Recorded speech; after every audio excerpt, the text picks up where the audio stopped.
Bonsoir Laure Manin. Bonsoir Audrey. Et on va reparler avec vous de l'Ukraine, de ce chantage au gaz. Vladimir Poutine exige à nouveau que le gaz russe lui soit payé en roubles. Oui, le président russe qui veut, qui ne veut plus, qui reveut, qui hésite et qui, jeudi après-midi, avait expliqué que cette exigence d'être payé en roubles qu'il avait formulée la semaine précédente ne s'appliquait pas, je cite, à ses partenaires européens.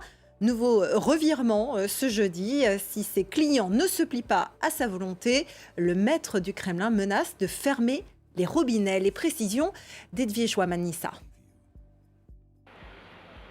Dès ce vendredi, il faudra bel et bien du rouble au pays de l'Union européenne pour acheter du gaz russe.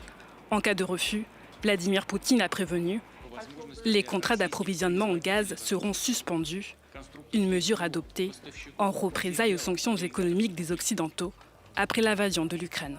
Pour acheter du gaz naturel russe, ils doivent ouvrir des comptes en roubles dans les banques russes.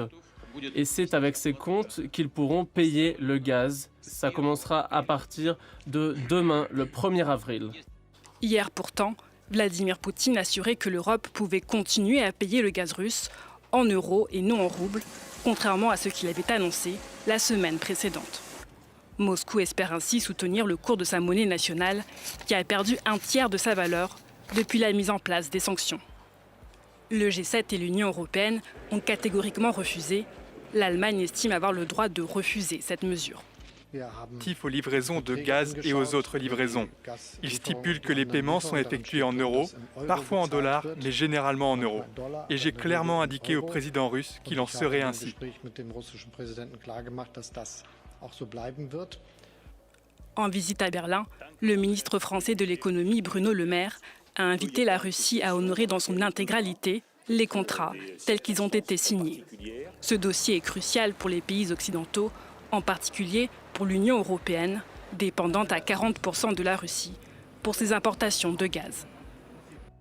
Le gaz n'est pas la seule denrée au cœur de ce bras de fer entre les Occidentaux et la Russie.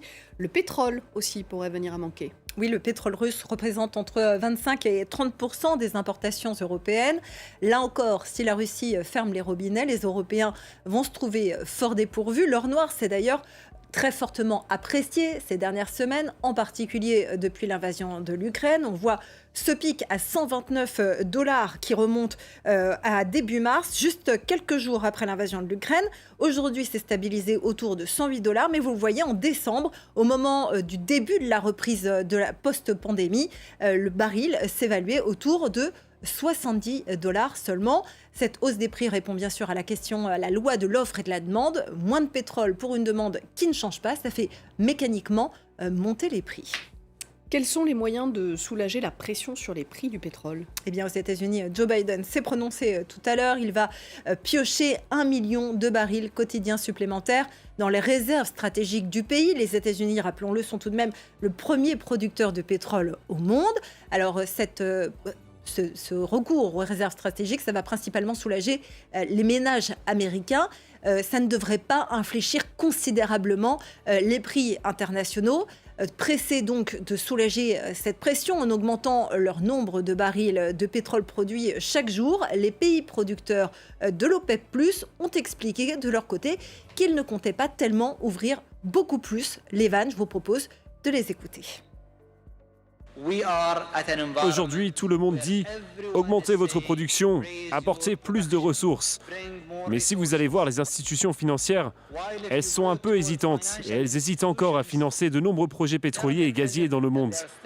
En gros, on nous dit « On a besoin que vous augmentiez la production pour quelques années seulement, et après cela, merci beaucoup ». Comme si c'était un robinet que vous ouvriez et que vous pouviez fermer.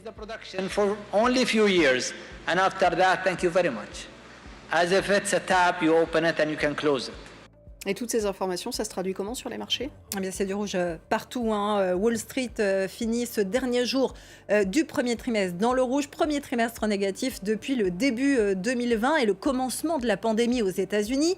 L'incertitude autour de la guerre en Ukraine, l'inflation record, en particulier aux États-Unis, et puis une croissance qui ralentit, explique notamment ce bilan. La volatilité des prix de l'énergie pèse également sur les actions. Le Dow est en recul de 1,56%, moins 1,56 également pour le S&P 500, moins 1,54 pour le Nasdaq. C'est donc franchement rouge. Premier trimestre négatif également de ce côté de l'Atlantique. L'Europe avec les principales bourses européennes en net recul aussi, toujours autour de cette incertitude sur la guerre en Ukraine et puis de l'inflation qui rend des investisseurs frileux. Moins 1,21 pour le CAC à Paris, moins 1,31 pour le DAX à Francfort. Londres s'en sort un peu mieux avec un FTSE qui recule seulement de 0,83.